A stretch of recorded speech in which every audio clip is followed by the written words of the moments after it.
Magandang araw sa iyo, Tito Makoy. May ilang kwento ka nang nabasa na ang ilang pangyayari ay kagaya ng kwento ko. Nasubukan ko ang kakaibang karanasan noong umuwi ako ng Pilipinas para magbakasyon. Hindi ko inaasahan at hindi ko akalaing magaganap iyon.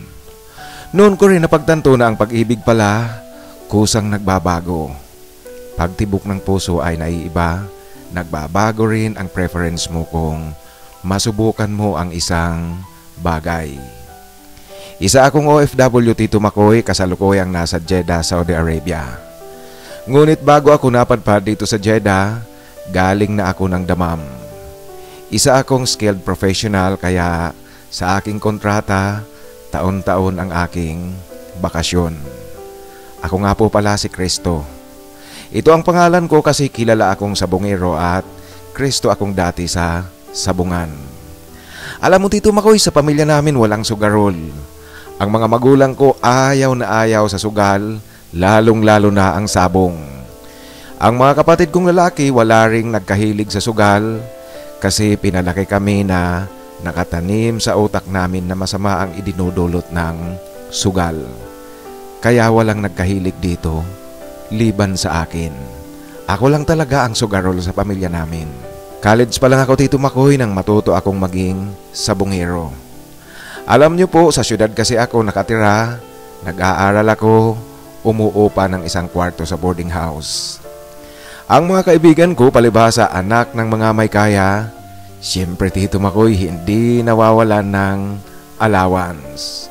Minsan nagkayayaan, sumama ako sa kanila para kahit papaano naman malaman ko kung ano ang nangyayari sa loob ng sabungan. Nagkatuwaan ang mga kaibigan ko noong nasa loob na kami ng sabungan. Naisip nila na ako ang papipiliin nila kung alin at kung saan pupusta. Swerte naman, Tito Makoy, kasi lahat na pinili ko, lahat panalo. 4 na magkakasunod na panalo. Kaya naman tuwang-tuwa ang mga kaibigan ko. Lumabas na kami noong 4 na beses nang nanalo kaming magkakaibigan. Ang problema ko, Tito Makoy, wala akong perang pampusta kaya wala akong napanalunan sa pagpasok naming iyon sa sabungan. Subalit ang mga kaibigan ko, libo ang kanilang napanalunan at tuwang-tuwa ang mga ito kaya lahat sila nagbigay sa akin ng balato. Mula noon parang nagustuhan ko na ang pagsasabong. Hanggang sa natuto ako, Tito Makoy, na maging Kristo. Kaya naman, Tito Makoy, sa pagiging Kristo, kumikita ako, ngunit hindi ko nagagalaw ang perang pangmatrikula na bigay ng mga magulang ko. Talagang sa paaralan ko ito ibinabayad.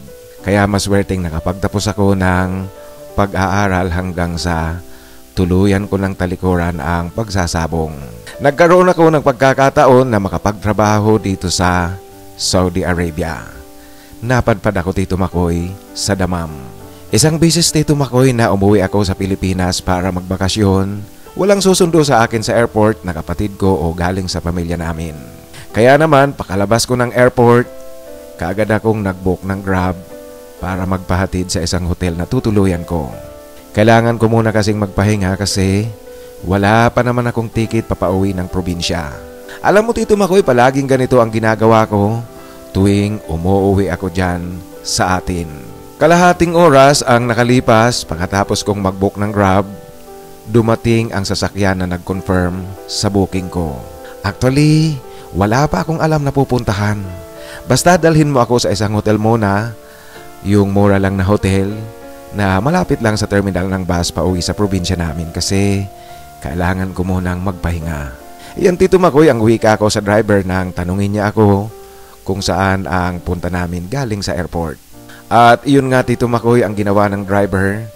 Dinala ako sa isang hotel na malapit sa terminal ng bus. Ngunit habang tumatakbo ang sasakyan, nagkikwentuhan kami. Nakita kong nakasabit ang ID niya sa sasakyan. Jorel ang pangalan nitong driver. Maganda ang naging kwentuhan namin, magaling na makipag-usap si Jorel. Alam niyo po, para kaming matagal nang magkakilala habang tumatakbo ang sasakyan sa ganda ng aming usapan. Ngunit, Tito Makoy, alam niyo po, napapansin ko itong si Jorel, pasulyap-sulyap sa akin habang tumatakbo ang sasakyan. Alam mo Tito Makoy, halatang halata ako na hindi sa side mirror siya sumusulyap sa bandang kanan, kung hindi sa akin. Bahagya rin akong sumulyap sa kanya kasi alam mo na Tito Makoy, hindi ko siya kilala kaya kinakailangan ko ring maging alerto. Kahit pa maganda ang aming pag-uusap at maganda siyang kausap. Pagdating namin sa hotel, iginarahin niya ang sasakyan. Tinulungan niya akong ibaba ang aking mga dala-dala. Pati pagpasok sa reception desk ng hotel, si Jorel ang humihila ng isa kong malita. Sige sir, lalabas muna po ako. Hintayin nilang kita sa labas para kung sakaling walang bakante dito sa hotel na ito, lipat tayo ng iba. Yan Tito Makoy ang wika niya sa akin. Sabay lumabas na nga ito ng hotel at ako na ang nakikipag-usap sa receptionist. Ngunit swerte nga naman kasi merong bakanting silid, kaya inihanda na ng receptionist ang kwarto ko. Ipinaakyat na sa room boy ang mga gamit ko. Lumabas ako ng hotel para iabot kay Jorel ang bayad. Mahigit lang 100 kasi malapit lang naman galing sa airport papunta dito sa hotel, kaya yun lang ang babayaran ko. Binigyan ko si Jorel ng 500 pesos. Yung iba tip na rin kasi nagandahan ako sa serbisyong ibinigay niya sa akin. Yung pagmamaneho niya at pag-aasikaso niya sa akin. Sir, wala po ba kayong barya kasi wala po akong barya dito sa aking bulsa? Wala. Sa'yo na nga yan lahat kasi maganda ang pagmamaneho mo. Kaya sa'yo na yan lahat. Sir, ang laki naman po nito. Mahigit lang 100 ang babayaran mo dapat. Ikunin mo na nga yan kasi nga sabi ko na. Ang iba dyan, tip ko na sa'yo kasi napakaganda ng serbisyo mo, napakaganda ng pagmamaniho mo. Yan Tito Makoy ang pagpapaliwanag ko kay Jorel. Sir, ang laki po nito ngunit salamat po talaga, salamat na marami. Kung sakali pong kailangan nyo ang tulong ko, tawagan nyo lang po ako sa aking number. Yan Tito Makoy ang wika sa akin ni Jorel. Nagkwentuhan muna kami ng ilang minuto bago tuluyang umalis si Jorel. Kinabukasan Tito Makoy, pumunta ako ng bus terminal papunta sa probinsya namin, ngunit malas talaga, walang available para sa pag-uwi ko noong araw na iyon. Kaya naman kinakailangan ko pang manatili ng isa pang magdamag sa hotel. At noong hapon, naisip kong mag-ikot-ikot muna sa Manila para hindi maburo ang oras ko sa paghihintay ng sumunod na araw para sa aking pag-uwi sa amin. Naisip kong bisitahin noon ang Manila Bay kasi tapos na pala ang rehabilitation nito. Gusto kong makita ang itsura nito pagkatapos na ayusin. Kaya naman tinawagan ko si Jorel para magpasundo ako at magpahatid dito sa hotel. Tamang-tama naman na noong hapon na yun, papalabas pa lang siya para mamasada. Pagdating niya sa hotel, hindi pa ako nakahanda. Maliligo pa lang ako noon. Para naman hindi siya mainip sa paghihintay sa akin, pinapasok ko muna siya sa aking kwarto. Sa una, nag-aalangan muna siyang pumasok sa aking silid, ngunit napilitan din ito ng pilitin ko at sabihin sa kanya na maliligo muna ako. Nanonood siya ng TV habang naliligo ako. Paglabas ko ng banyo, biglang parang meron akong naramdaman Tito Makoy na pangangalay sa aking baywang. Ito ang madalas na nararamdaman ko maging sa Saudi. Nakita ni Jorel na hinihilot-hilot ko ang aking bewang. Sir, meron bang problema? Yan ang tanong niya sa akin. Ay wala naman, medyo umaatake lang talaga ang pangangalay ng aking baywang.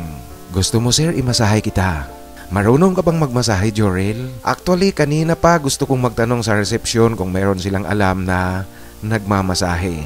Kaso babae kasi ang nasa reception kaya nahihiya naman akong magtanong sa kanya kasi baka kung ano ang isipin nito. Yan Tito Makoy ang aming usapan ni Jorel. Dahil nga ayon sa kanya marunong siyang magmasahe, dumapa ako sa higaan para magpamasahe. Nakasuot ako ng short lang Tito Makoy. Magaling palang magmasahe itong si Jorel. Madiin ang kanyang kamay, malakas ang kanyang hagod kaya nahahawi niya talaga ang pangangalay sa aking baywang. Pero Tito Makoy, sa pagmamasahe niya, napapadikit sa akin ang kanyang harapan. Napapansin ko rin na tila nabubuhayan ito. Sige Jorel, ayusin mo yung pagmamasahe at babayaran na lang kita ng katumbas ng pag-iistambay mo sa pagmamasahe sa akin.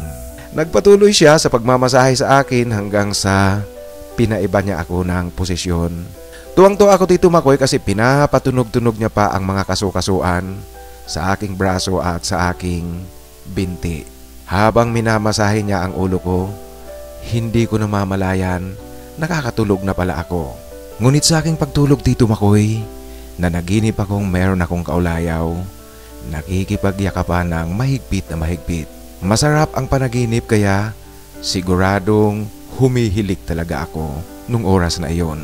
Subalit Tito Makoy, laking gulat ko nang magising ako kasi nakayakap ako kay Jorel, nakadikit ang labi ko sa kanyang pisngi. Si Jorel naman nakayakap din sa akin at tulog na tulog din.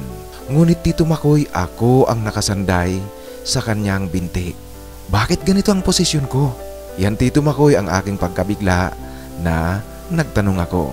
Nagising si Jorel at, "Ay sorry sir, nakatulog ka habang minamasahe kita." Ako naman pagkatapos na magmasahe napagod din at inantok kaya nahiga ako sa tabi mo. "Ha? Anong ginawa ko? Meron ba akong ginawa sa'yo?"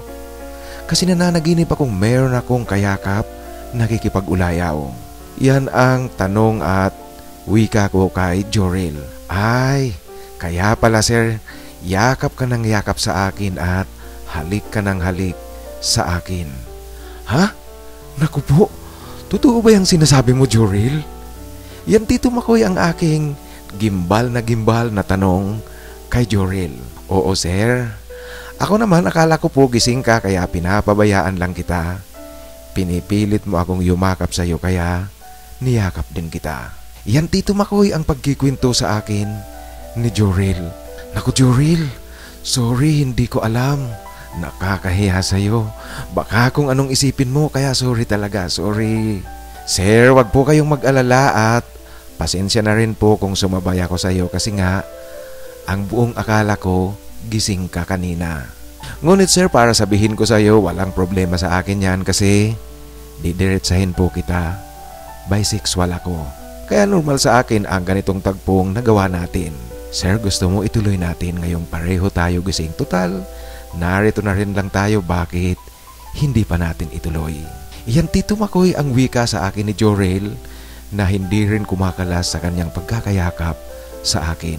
Alam niyo po, nabigla ako sa kanyang sinabi na bisexual siya, hindi tuloy ako makapagsalita. At dahil nga tuliro ako, hindi ko pala napapansin na hindi rin ako kumakala sa pagkakayakap ko sa kanya. Dahil dito, humalik muli sa akin si Jorel sa aking labi. Sabay binulong niya sa akin na sabayan ko lang siya kung ano ang kanyang ginagawa at sinisiguro niya raw na magugustuhan ko, walang mawawala sa akin. Yan ang kanyang wika sa akin Tito Makoy. Ngunit ewan ko po ba bakit hindi ko sinasaway si Jorel sa kanyang ginagawa. Hanggang sa mahigpit na yakapan ang aming ginawa at nagtuloy-tuloy na sa pag-uulayaw. Nakipag-ulayaw ako sa kanya sa isang lalaki sa unang pagkakataon. Pagkatapos naming magawa ang pribado at matamis na bagay na iyon, nakangiti sa akin itong si Jorel. Nahalata niya yata Tito Makoy na nagustuhan ko rin ang ginawa namin. Sinabi niya pa sa akin na hahanap-hanapin ko na raw ito. At alam mo Tito Makoy, tama nga siya kasi makalipas lang ang mahigit kalaating oras, ako na ang nagyaya sa kanya kasi hinahanap ko kaagad ang ginawa namin. Gabi na nang matapos kami kaya hindi ko na itinuloy ang plano kong pagpunta sa Manila Bay.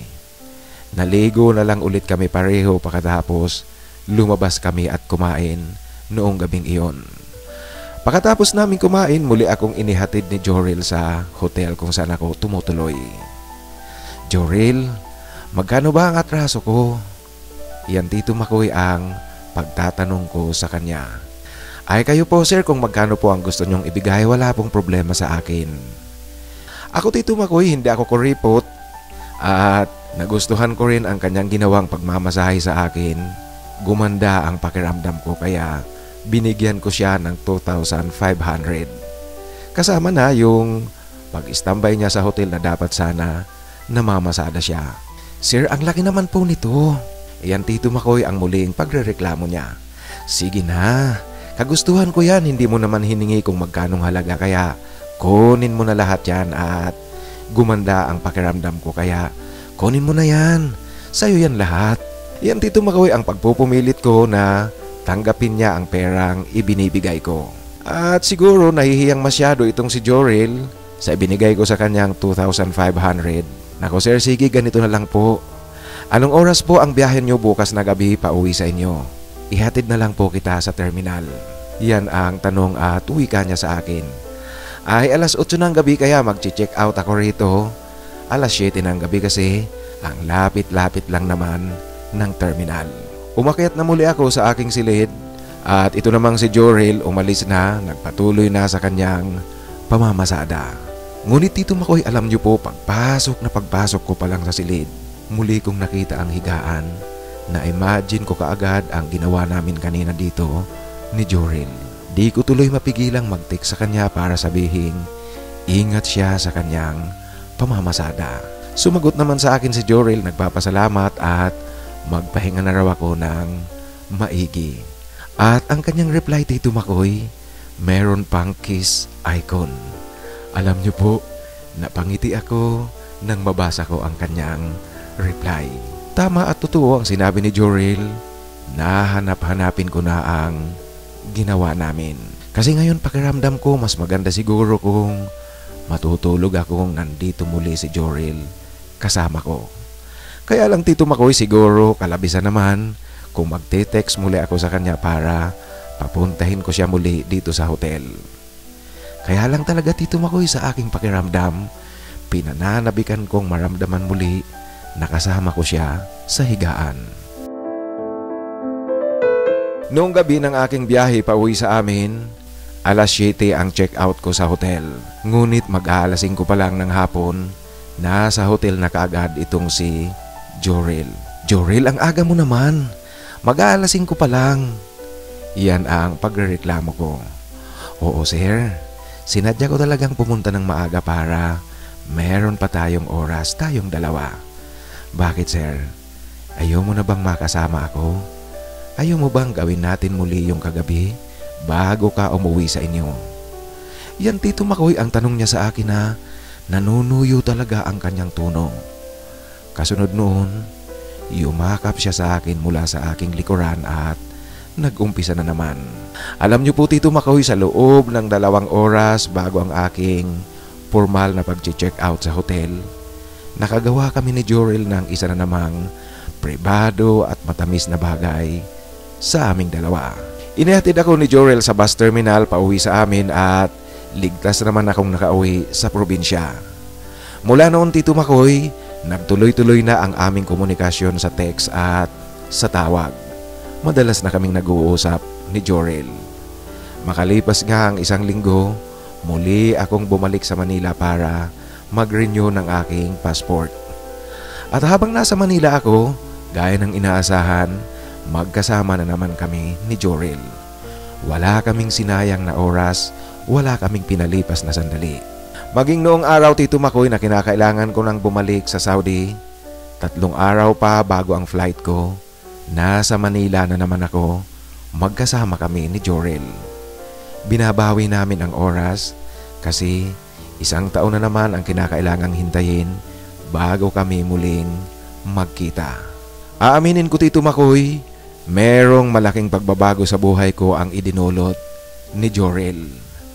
Nakabalik na ako sa damam, ngunit hindi pa rin siya nawawala sa isipan ko. Siguro normal iyon sa 2 taong bagong-bago pa lang ang relasyon. Alam niyo po, apektado na maging ang relasyon namin ng girlfriend ko dito sa Saudi. Dito kasi sa Saudi Tito Makoy, meron akong syota. Nagtatrabaho siya sa isang ospital sa Damam. Alam niyo po, ako na mismo ang nakapansin sa aking sarili na bigla akong nanlamig sa aking syota. Biglang dumating sa pakiramdam ko na hindi siya ang kailangan ko Bagamat pilit kong binabago ang takbo ng aking utak at ang aking pakiramdam. Ngunit Tito Makoy, hindi ko magawang maibalik ang dating nararamdaman ko sa siyuta ko. Isang araw pumunta ako sa isang mall para bumili ng jacket kasi magtataglamig na. Pakiramdam ko Tito Makoy sadyang lumalapit talaga sa akin ang tukso. Kasi noong papauwi na ako sa bahay gabi na, sumakay ako sa Uber. Ang Uber driver, Abdulaziz ang kanyang pangalan. Habang bumabiyahe kami Tito Makoy, kung ano-ano ang mga tinatanong sa akin ni Abdulaziz at may mga pahawak-hawak rin siya sa katawan ko. Dumidiskarte siya sa akin Tito Makoy sa kanyang mga pangungusap sa akin. Alam mo na ako naman, dahil nga sa nangyari at karanasan ko kay Jorel, nadadarang ako sa ginagawa sa akin ni Abdulaziz. Ngunit Tito Makoy, alam kong walang pupuntahan ang tagpo naming iyon kasi walang lugar. Sa bahay kasi na aking tinutuluyan, mayroon akong mga kasamang Pilipino rin. Share kami sa bahay. Ang ginawa namin, nagpalitan na lang kami ng number ni Abdulaziz kasi ang sabi niya sa akin, sa Biyernes raw kung libre ako, Biyernes na umaga susunduin niya ako sa aking tirahan. Dahil nga Tito Makoy, talagang hinahanap ko na ang karanasan ko kay Jorel. Kahit na medyo delikado at kinakabahan ako, hindi ko kilala itong si Abdulaziz. Sumama pa rin ako sa kanya. Sinundo niya ako sa aming tirahan at pumunta kami sa kanyang farm. Isang malawak na pataniman ng dates ang kanyang farm ang aming pinuntahan. Tito Makoy, dito pala sa Saudi, maikwento ko lang, pag-araw ng Biyernes, karamihan sa mga tao gumigising tanghali na, yung oras na ng kailang pagdarasal sa tanghali. Kaya doon sa farm ni Abdulaziz, kaming dalawa lang ang naroon at ang kanyang mga manggagawa na nasa loob naman ng kanilang quarters. Malayo ito sa farmhouse ni Abdulaziz. Sulong-sulo namin ang lugar. Kaming dalawa lang ni Abdulaziz ang nasa farmhouse. Kinakabahan ako pagpasok ko sa loob ng kanyang silid. At sa tingin ko Tito Makoy, sanay na sanay nga itong si Abdulaziz kaya nagawa niyang maalis ang kaba sa aking dibdib na nararamdaman.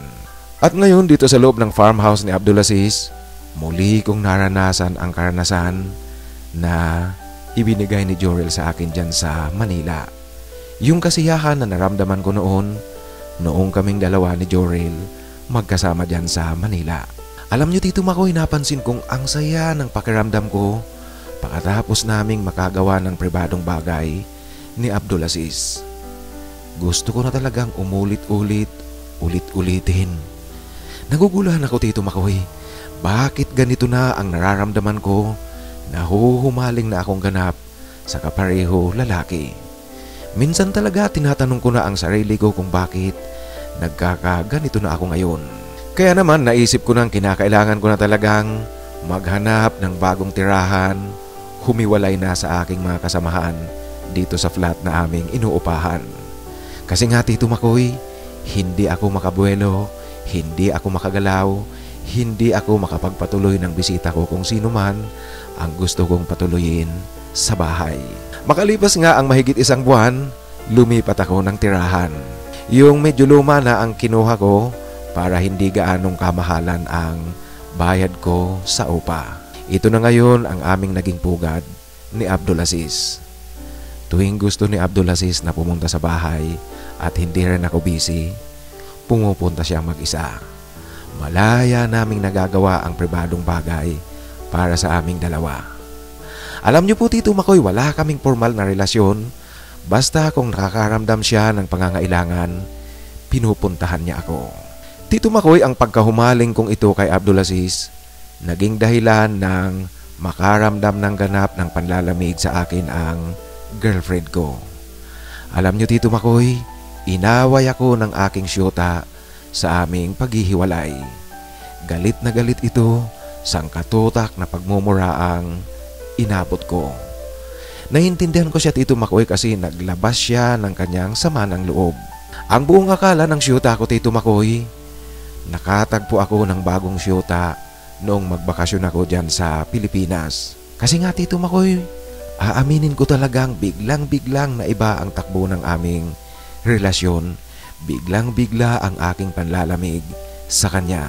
Lingid sa kanyang kaalaman, lalaki ang dahilan kung bakit nanlamig ako sa kanya.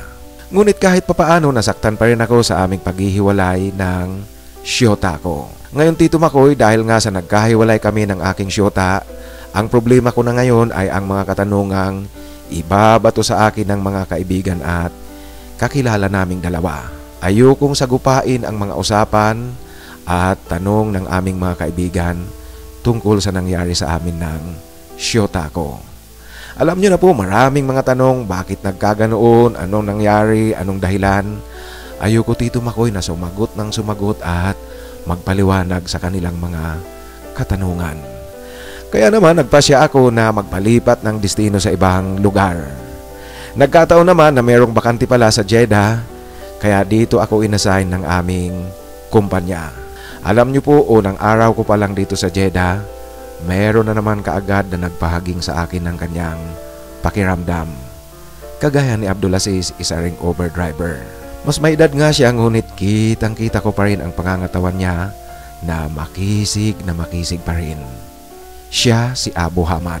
Habang tumatakbo ang sasakyan, dumidiskarte ito sa akin. Alam mo Tito Makoy, nasanay na ako sa ganitong tagpo at pag mga lokal naman ang kausap ko, kampante ako. Kaya inaya ko si Abu Hamad na pumasok sa aking tinutuluyang flat. Tuwang-tuwa ito, tinulungan niya pa akong bitbitin ang aking mga pinamili papasok sa aking tinutuluyang flat. At alam ko Tito Makoy kung saan kami patutungo ni Abu Hamad, kaya wala nang gaanong pasakalye na isagawa kaagad namin ang isang matamis na tagpo sa aming dalawa. Si Abu Hamad, matangkad ito, 6'footer. Ako naman 5'5 lang ang height ko. Alam mo Tito Makoy, nabigla ako kasi kinarga niya ako. Malakas na malakas itong si Abu Hamad kahit na may edad na ng kaunti. Para akong sanggol na karga-karga ng isang ama. Masaya sa pakiramdam kasi ang pakiramdam ko talaga, binibibi ako ni Abu Hamad. Hindi ko na ganong ilalarawan pa Tito Makoy, basta palibhasa matured na ito, kaya bibing-bibi ako ni Abu Hamad. Yun na rin ang dahilan at umpisa ng napadalas ang pagpunta sa bahay ni Abu Hamad. 3 bisis sa isang linggo kung pumunta siya sa aking bahay. Ito pa lang si Abu Hamad Tito Makoy, may kaya sila. Ang pagiging Uber driver ay libangan niya lang, malalaki na rin ang kanyang mga anak at meron na siyang mga apo. Isang araw nagpaalam siya sa akin na magbabakasyon silang mag-asawa sa Morocco. Kaya mawawala raw siya ng 2 buwan. Isang linggo pa nga lang mula nang umalis siya, talagang lungkot na lungkot ako at nangungulila ako kay Abu Hamad. Subalit Tito Makoy, kinakailangang tuloy-tuloy lang ang aking buhay araw-araw. At yun nga, pakiramdam ko talagang masyado akong kursunadahin ng mga taga rito. Siguro Tito Makoy dahil nga sa kahit papaano meron naman akong itsura at gwapo rin talaga ako Tito Makoy. Nasasabi ko Tito Makoy na kursunadahin ako kasi isang araw na malingki ako. Pag uwi ko sa bahay, dahil nga wala akong sasakyan, Uber driver muli ang aking nasakyan. Isa na namang lokal Tito Makoy. Kayumanggi ang kanyang kulay, kasing laki at kasing tangkad siya, kasing kisig ni Abu Hamad.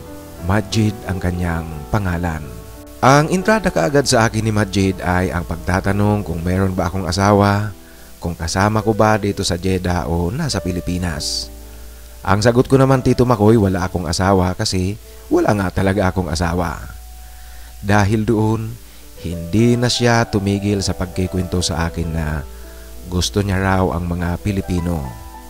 Noon daw meron siyang nakarelasyong isang Filipino din, ngunit nag-final exit na ito kaya wala na sila.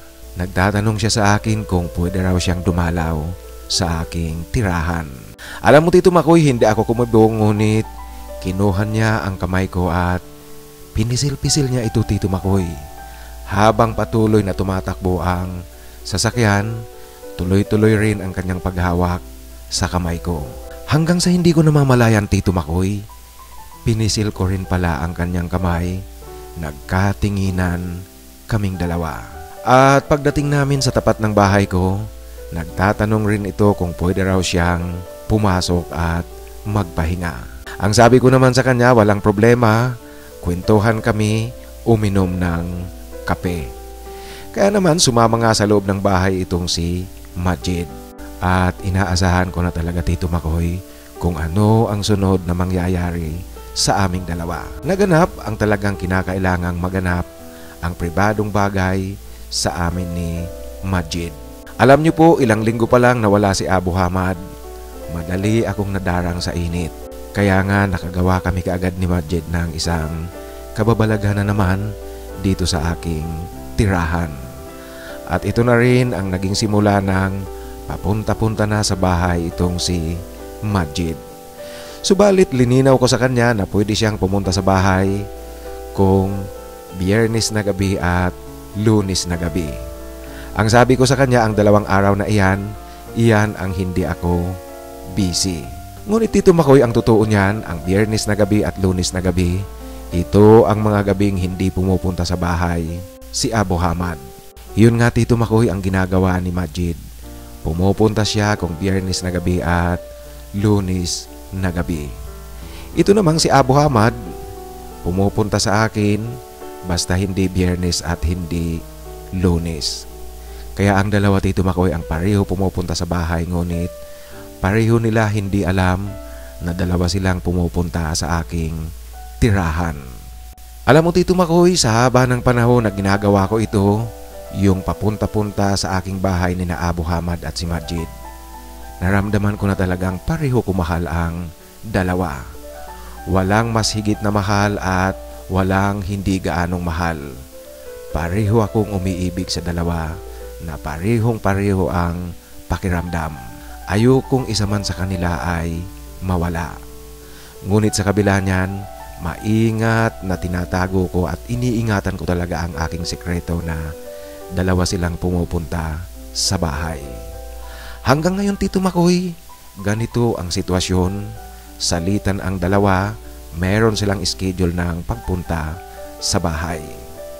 Hindi ko alam Tito Makoy kung bakit nagkakaganito ako. Ito ngayon ang aking nararamdaman at hindi ko kayang pigilin ang sarili ko. Alam mo Tito Makoy, hindi ko kayang sagutin kung tatanungin mo ako kung bakit two-timer ako ngayon.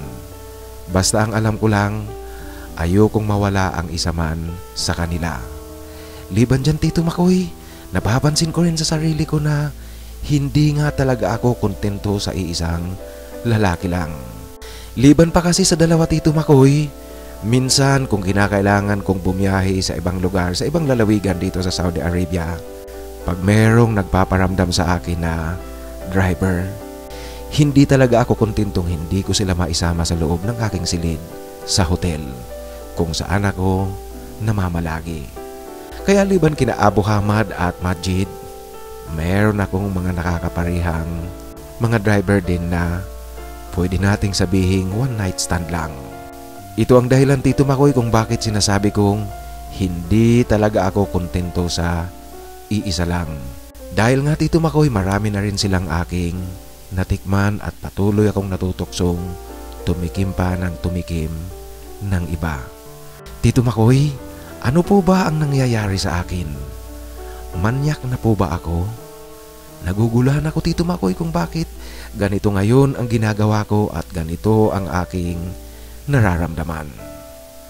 Hanggang dito na lang po ang aking kwento. Sana po mapili nyo at basahin at maitampok sa inyong channel. Lubos na gumagalang, Kristo.